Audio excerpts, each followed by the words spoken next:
Hello, my name is Jacqueline Pollauf. Thank you so much for joining me today for the second performance in my fall concert series.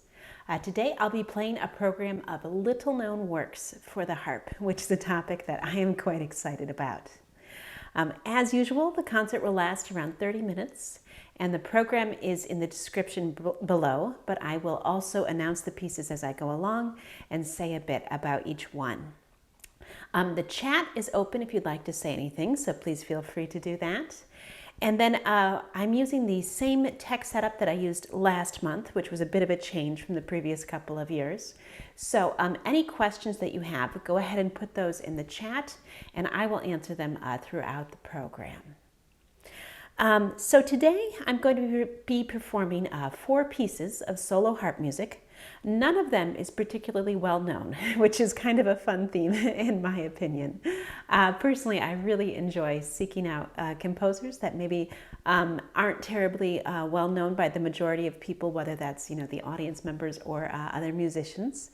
And it's always fun to find some music that's so beautiful and just not played very much. So all of these 4 pieces are fairly short. I'm not going to play anything particularly long or intense today. And to me, they seem kind of like a little smorgasbord of appetizers, which I think is quite fun. So I'm going to start with a set of 2 pieces called Deux by Jeanne Kufferath. And Kufferath is really not at all a known composer. She was a Belgian composer who also played the harp. I stumbled across her because of a well-known harp piece, the Passacaglia by George Handel, which was transcribed by Tini Bian for the harp. And Bian dedicated that transcription to Jeanne Kufferath. So I was Googling Jeanne Kufferath out of curiosity because I like to do things like that for fun. And that's how I found out that she was this Belgian composer and harpist. And this work that I'm about to play was the only piece of hers that I could find.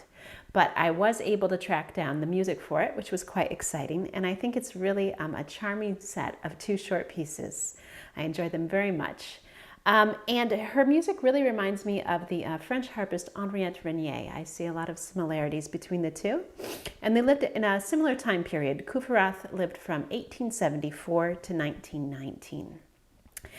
So you'll hear this is a set of 2 pieces. The first one, Simple Histoire, or A Simple Story, is I think kind of a warm and gracious piece. It's written in an ABA form, so you'll hear the first main section, then a contrasting, slightly faster B section, and then we return to the first section again.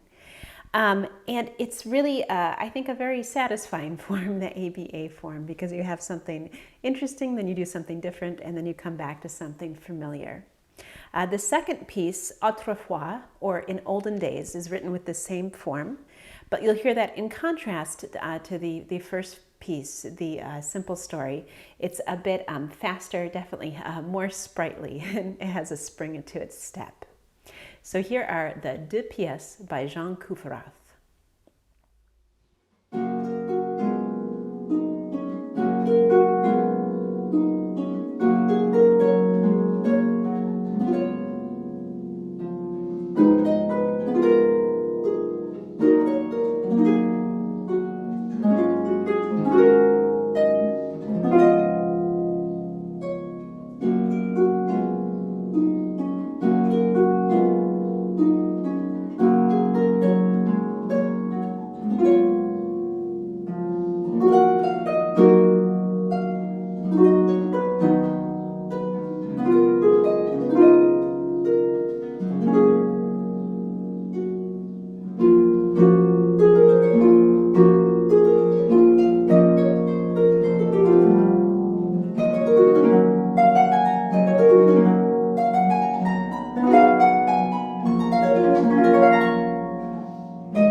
Next, I'd like to play a piece called Adoration, written by composer Florence Price.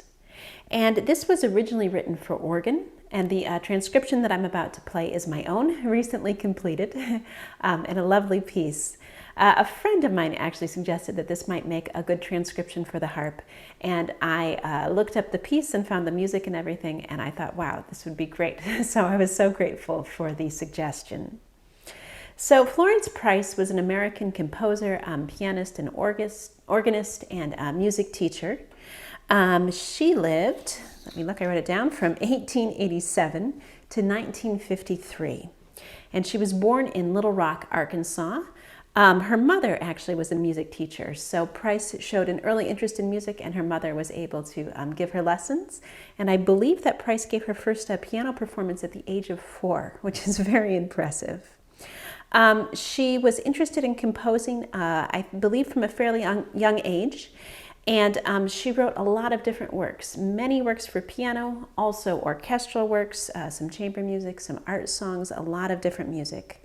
And she attended the New England Conservatory for college, which I believe the piano and the organ were her main focuses there, but she did a lot of different things. Price was biracial, and in this time in America, of course, there was all kinds of racism, so she faced a lot of obstacles in pursuing this career. I actually read that when she was attending the New England Conservatory, she passed as Mexican rather than as biracial in order to have more access to the education that she received. So after she completed her education there, she moved around a bit and eventually settled in Chicago. And she really continued her studies of composition there, and she became part of the Chicago Black Renaissance. After a while, she ended up being a divorced single mother who needed to make a living, as well as, of course, continuing her career, her musical career, in all sorts of ways. One thing she did at this time was she worked as an organist for silent film screenings, which sounds quite interesting to me. But in her composing, she drew on a lot of different influences, of course, European classical music and some more American influences. A lot of her music is related to the Black spiritual tradition. She has a lot of spirituals that she has arranged and drawn upon in her composing. The piece that I'm about to play, as I mentioned, was originally written for solo organ, and she wrote it specifically to be played in church. She was herself Christian and quite religious, and so I think she enjoyed contributing music in this way. And you'll hear that it really sounds like it could be well suited perhaps to a prelude in church. And it's quite a pretty piece, very slow and stately.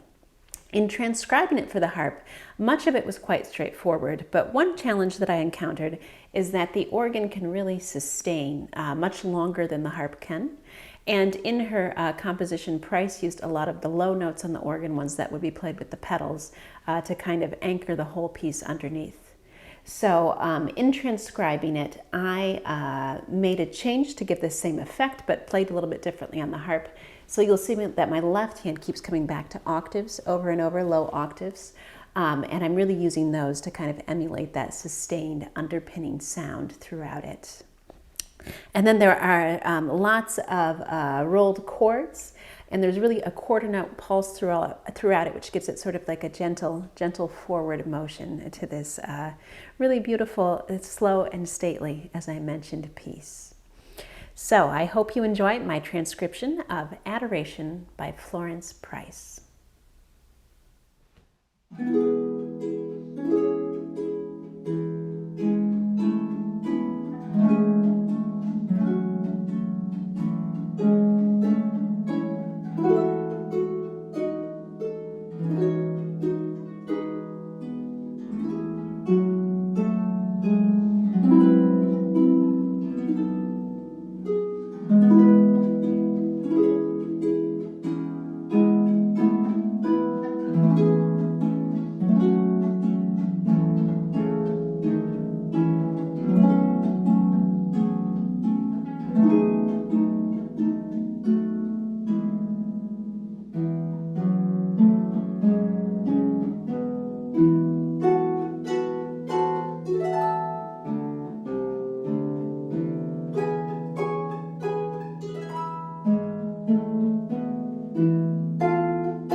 Next, I'd like to play a piece by Carlos Salzedo. And Salzedo himself is very well known in the harp world. He was a French harpist and composer, living from 1885 to 1961. And he studied at the Paris Conservatoire with Alphonse Osselman, but then he came to the U.S. as a young man to play with the Metropolitan Opera in New York. And his career really flourished from there. He did so many different things.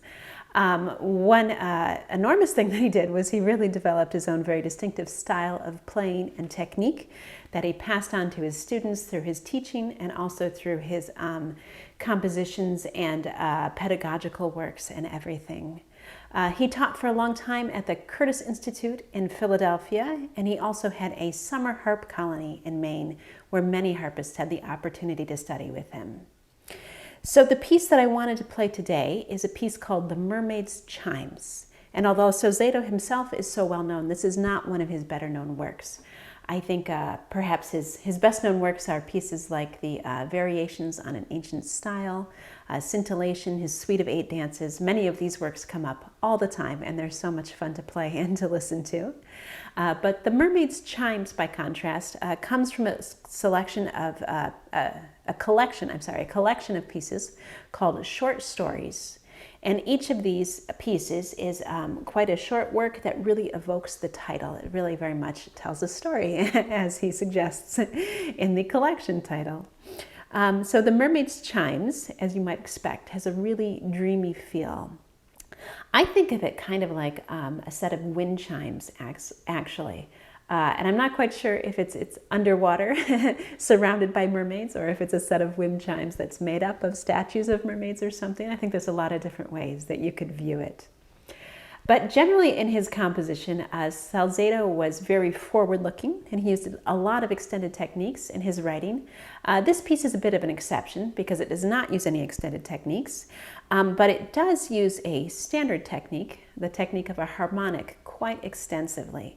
And I think the harmonics are used really beautifully throughout this piece because they give it that very dreamy, kind of otherworldly or underwater feel.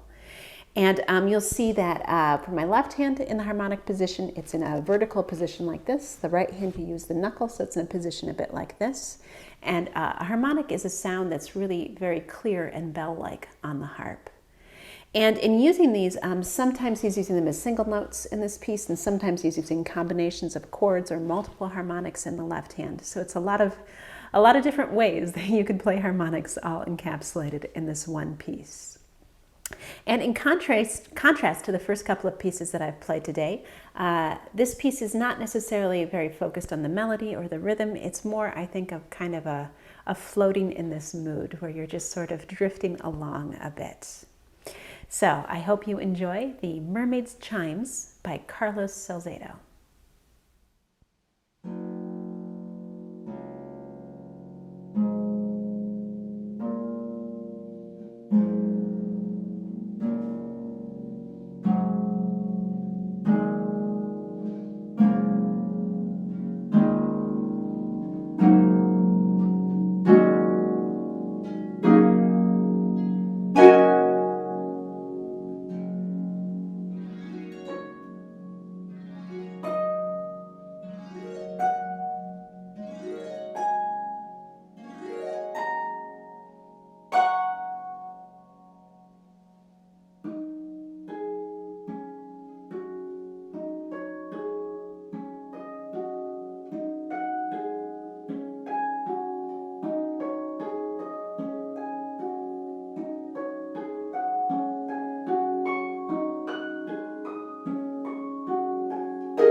Finally today, I wanted to end with a piece called Lotus Land, written by Cyril Scott.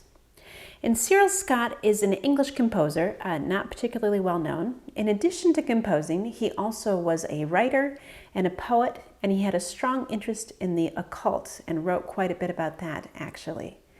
But he had quite a large output of musical compositions, and Lotus Land is one of his best-known pieces. He wrote it for solo piano. And that's actually where I first encountered it. I learned to play it on the piano in high school and really enjoyed it, playing it on the piano. But of course, now I'm a harpist. I never perform on the piano. So oddly enough, the idea of transcribing this for the harp came to me in a dream, which is not an experience I've had very often, but I had a dream about this piece quite a few years back, and in my dream, I was playing it on the harp. So I woke up and I thought, wow, that would make a fantastic harp transcription. And I found my old piano music and I sat down and tried to play it on the harp, and I thought, yes, yes, my dream was correct. This would be quite lovely. And that was very exciting for me. I thought, well, this would be great if I could become inspired through my dreams and have great ideas. So a couple weeks later, I had a dream about playing a piano work by Chopin on the harp. And I woke up that morning and I found the music and I sat down, and it was a disaster. It did not work well on the harp at all, and I never did transcribe that. So my dreams, unfortunately, are not terribly reliable as inspiration. But this piece, as I said, was a great transcription. And I transcribed it several years ago. In transcribing it, I just made some minor changes here and there. There's a couple passages that really extensively use 5-finger patterns. And of course, on the harp, we don't use our pinkies. We use more 4-finger patterns, so I adjusted those somewhat. I also changed the key and made it lower so that there could be more resonance from the harp to emulate the piano and all the resonance that you can get from the low notes there. One interesting thing about it is that there are 2 really prominent glissandos. You'll see that they really sweep across almost the full range of the strings. And they are included originally in the score for the piano. They're pentatonic glissandos. So on the piano, you would play them on the black keys. But on the harp, that's very idiomatic, quite easy to do a pentatonic glissando. So those I just included as written. And I think those really give it a great feel on the harp. They make the piece seem very well suited to the instrument. One challenge in transcribing it is that it's fairly chromatic. So that necessitates a lot of pedal changes, and throughout it my feet are kept quite busy. Sometimes the changes themselves aren't so tricky, but I'll have just played a string that where then I need to move that pedal, and you don't want to hear the sound in this piece. So there's a lot of extra muffling and dampening of the strings, especially my left hand, to keep everything really clean with all the pedal changes.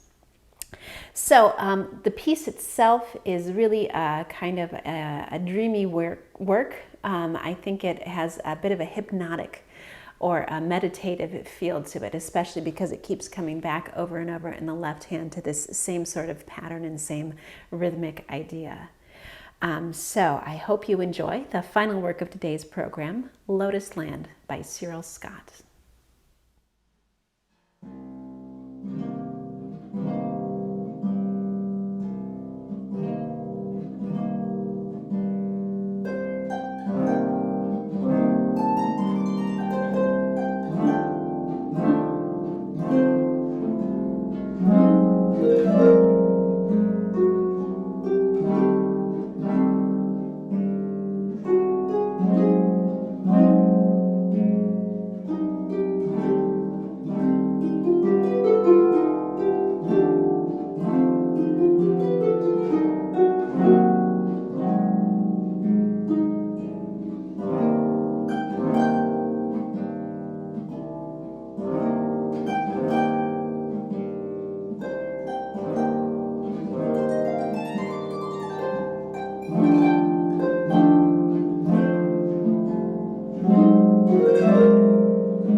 Thank you all so much for attending. I hope that you've all enjoyed today's performance, as I have very much enjoyed playing for all of you. And information about how to make a contribution is below in the description. I accept contributions through either Venmo or PayPal, and of course any amount is appreciated. I did want to mention, if you're in the Baltimore area, on Sunday this weekend I have a performance with my trio. We'll be playing a live in-person concert for the Catonsville Concerts at 3 series. And we're really looking forward to a great program with music by Maurice Ravel, Claude Debussy, Sergei Prokofiev, and Robert Patterson, and Ladislav Rohazinski. So a lot of great music on that program. And then next month, on November 18th, will be my next online concert.